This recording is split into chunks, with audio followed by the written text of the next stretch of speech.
ठाणे महापालिकेच्या वतीने भारतीय प्रजासत्ताक दिन मोठ्या उत्साहात साजरा.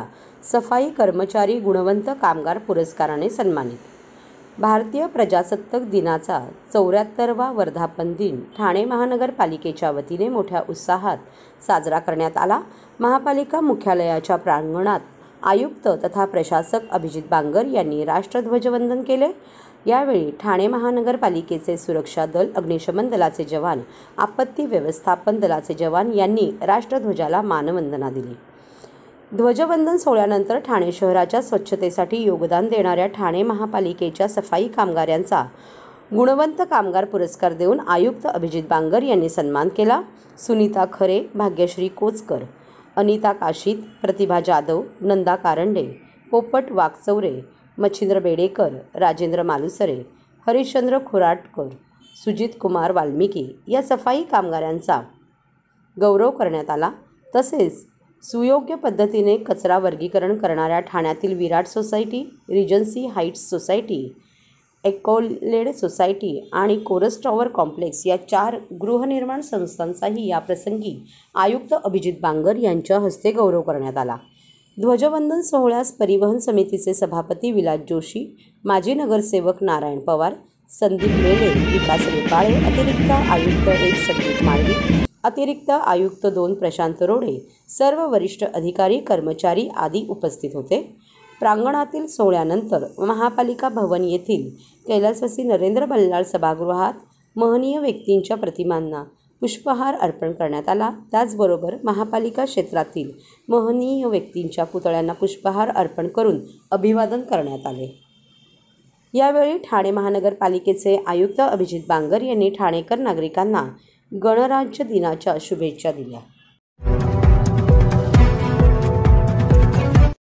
ठाणेकर मालमत्ता करदात्यांसाठी करातील व्याज माफी अभय योजना 31 डिसेंबर 2023 पर्यंत मालमत्ता करावरील 100% व्याज माफ. तसेच 1 जानेवारी ते 15 जानेवारी 2024 या कालावधीमध्ये मालमत्ता करावरील 75% व्याज माफ.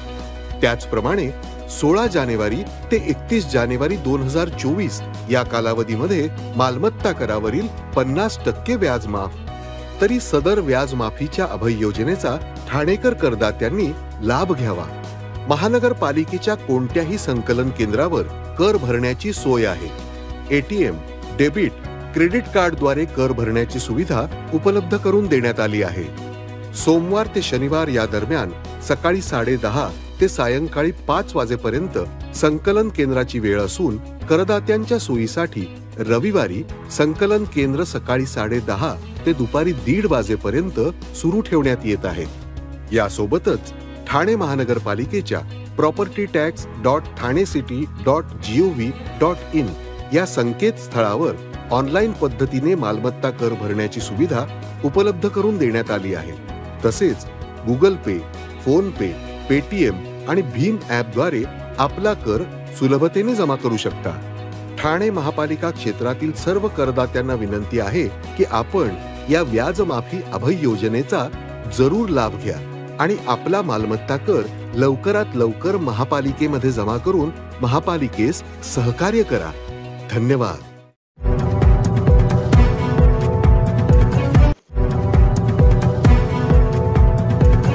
सर्व नागरिकांना आवाहन करण्यात येत आहे की सध्या डासांमार्फत पसरणाऱ्या डेंग्यू या आजाराचा प्रसार रोखण्यासाठी प्रत्येकाने पुढील प्रमाणे कार्यवाही करावी. डेंग्यू आजार एडिस इजिप्ती हा डास चावल्याने होतो. या डासांची पैदास साचलेल्या किंवा साचवलेल्या स्वच्छ पाण्यामध्ये होते. 8 दिवसांपेक्षा जास्त दिवस पाणी उघडे व साचून राहिल्यास त्यात डास अंडी घालतात. अंड्यांच्या अळ्या तयार होऊन पुढे डास तयार होतात. यासाठी आपल्या घरातील पाणी साठे, उदाहरणार्थ बॅरल्स, पिंपे, टाक्या, हौद, रांजणे इत्यादी दर आठवड्याला रिकामे करून घासून पुसून कोरडे करून पुन्हा भरावे. 1 दिवस कोरडा दिवस म्हणून पाळावा. पाणी साठ्यांना घट्ट झाकणे बसवावीत किंवा जुनी साडी, चादर, धोतर यांनी बांधून झाकून ठेवावीत, म्हणजे डास त्यात जाऊन अंडी घालणार नाहीत. घराच्या गच्चीवर, आजूबाजूला, अंगणात कोठेही पाणी साचू देऊ नये. भंगार सामान उघड्यावर टाकू नये. उदाहरणार्थ टायर्स, प्लास्टिक सामान, कुंड्या, टाकाऊ वस्तू इत्यादी. अशा सामानात पावसाचे पाणी साठून त्यात डेंग्यूच्या डासांची पैदास होते. घरातील कूलर्स, फ्रीजच्या पाठीमागील ट्रे हे देखील वेळोवेळी कोरडे करावेत. लक्षात ठेवा, नुसत्या फवारणीने डास घनता कमी होत नाही, तर त्यासाठी डास पैदास ठिकाणे नष्ट करणे ही आपल्या सर्वांची जबाबदारी आहे. कोणताही ताप अंगावर न काढता जवळच्या शासकीय रुग्णालयात मोफत औषधोपचार घ्या.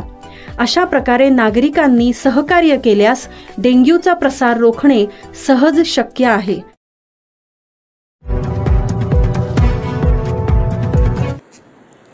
प्रजासत्ताक दिनानिमित्त साकेत मैदानावर शालेय शिक्षण मंत्री दीपक केसरकर यांच्या हस्ते झाले ध्वजारोहण. भारतीय प्रजासत्ताकाच्या 74व्या वर्धापन दिनानिमित्त ठाणे जिल्ह्यातील मुख्य शासकीय ध्वजारोहण पोलीस क्रीडा संकुल साकेत मैदान येथे सकाळी 9:15 शालेय शिक्षण मंत्री दीपक केसरकर यांच्या हस्ते संपन्न झाले.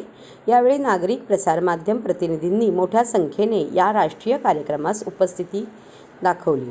यावेळी उत्कृष्ट कामगिरी करणाऱ्यांचे मंत्री दीपक केसरकर यांच्या हस्ते सत्कार करण्यात आला. यावेळी जिल्हाधिकारी अशोक शिंगारे, ठाणे अभिजित बांगर, ठाणे पोलीस आयुक्त आशुतोष डुमरे, पोलीस सह आयुक्त दत्ता कराळे व आमदार संजय केळकर, माजी आमदार रवींद्र फाटक व मान्यवर उपस्थित होते.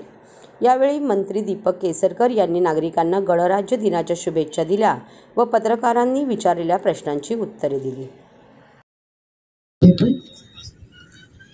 श्री अमोल कोळी, नगर विभाग. उल्लेखनीय कामगिरी करणाऱ्या रुग्णालयांना प्रशस्ती. चालक आहेत पोलीस शिपाई किरण घरफोडी, चोरी, सोनसाखळी.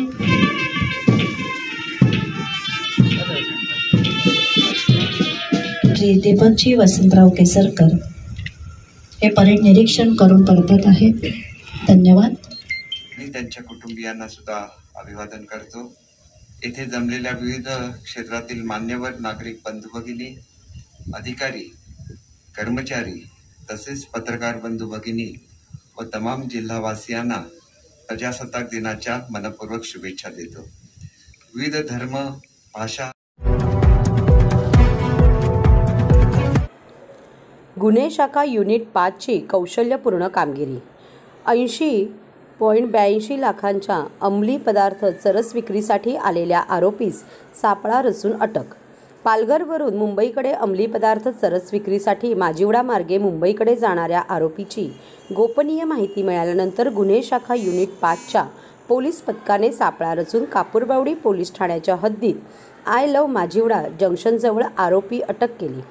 अभय परशुराम पागधरे 43 याला अटक केली. त्याच्याकडून 80,82,000 रुपये किमतीचा 8 किलो 82 ग्रॅम चरस मोबाईल रोख रक्कम हस्तगत करण्यात आली.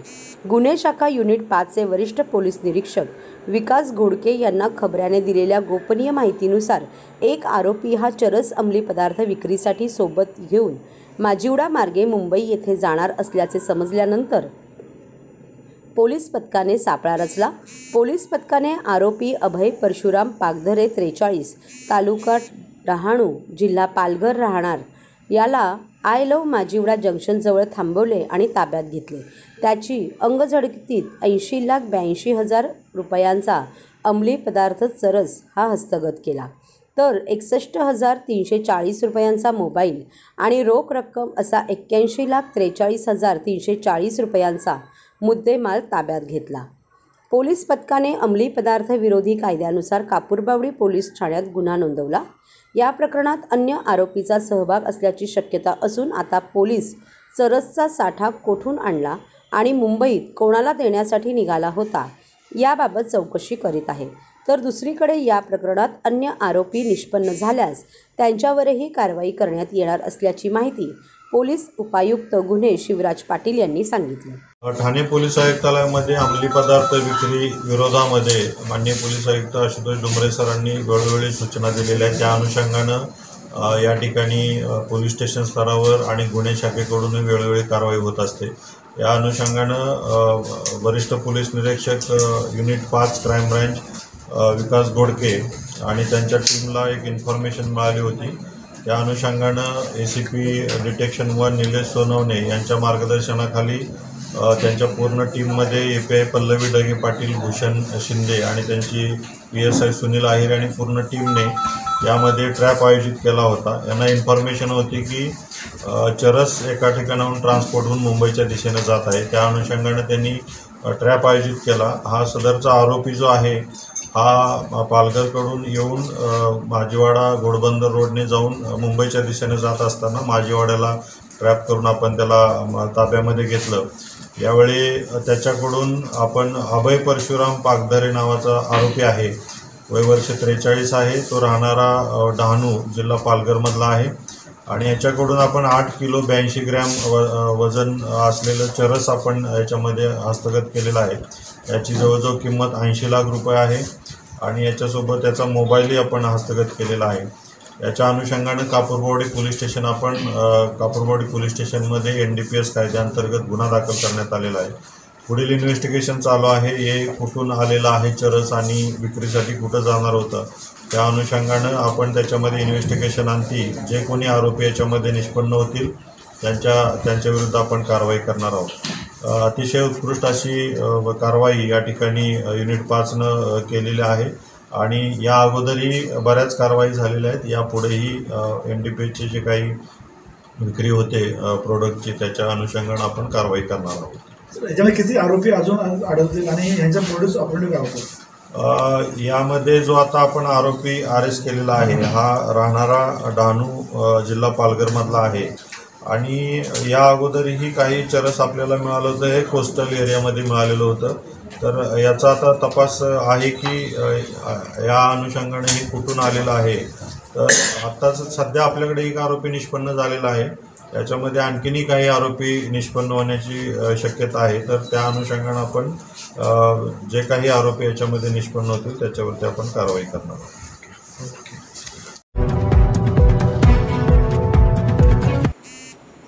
महाराष्ट्रातील 48 जागा इंडिया आघाडी जिंकणार, अखिल भारतीय राष्ट्रीय महिला काँग्रेस अध्यक्षांचा दावा. ममता बॅनर्जी या इंडिया आघाडीसोबतच. इंडिया आघाडी महाराष्ट्रातील 48 जागा लढणार नाही तर त्या सर्व जागा जिंकणार असल्याचा दावा अखिल भारतीय राष्ट्रीय महिला काँग्रेस अध्यक्षा अलका लांबा यांनी गुरुवारी ठाण्यात केले. जर महिला आरक्षण झाले असते, यंदा महाराष्ट्रातून 13 ते 14 महिला निवडून लोकसभेत गेल्या असत्या. मात्र भाजपाने महिला आरक्षण कायदा लागू न करता त्यांचा हक्क हिरावून घेतला आहे. पण जास्तीत जास्त महिलांना लोकसभेत पाठवण्यासाठी जागा वाटपात काँग्रेसच्या वाटेला येणाऱ्या जागेवर जास्तीत जास्त महिला उमेदवार देणार असल्याचे सूचक विधानही त्यांनी यावेळी केले. याशिवाय ममता बॅनर्जी या इंडिया आघाडीसोबत आहेत आणि त्या इंडिया आघाडीसोबत राहणार असल्याचेही त्यांनी यावेळी सांगितले. ठाण्यात 3 हात नाका येथील टिपटॉप प्लाझा हॉटेलमध्ये गुरुवारी महिला विस्तारित कार्यकारिणीची महत्त्वाची बैठक आयोजित करण्यात आली होती. त्या बैठकीत महिलांना मार्गदर्शन करण्यासाठी त्या आल्या असताना या बैठकीला संबोधित करण्यापूर्वी लांबा यांनी एक पत्रकार परिषदेवरील दावा केला. पुढे बोलताना त्यांनी भाजपवर जोरदार निशाणा साधत भाजपने महिला सक्षमीकरण करण्यासाठी 33% महिला आरक्षणाचा कायदा आणला, पण तो लागू कधी होणार हे माहीत नाही. जर हा कायदा लागू झाला असता तर महाराष्ट्रातील जास्त महिला लोकसभेवर निवडून गेल्या असत्या.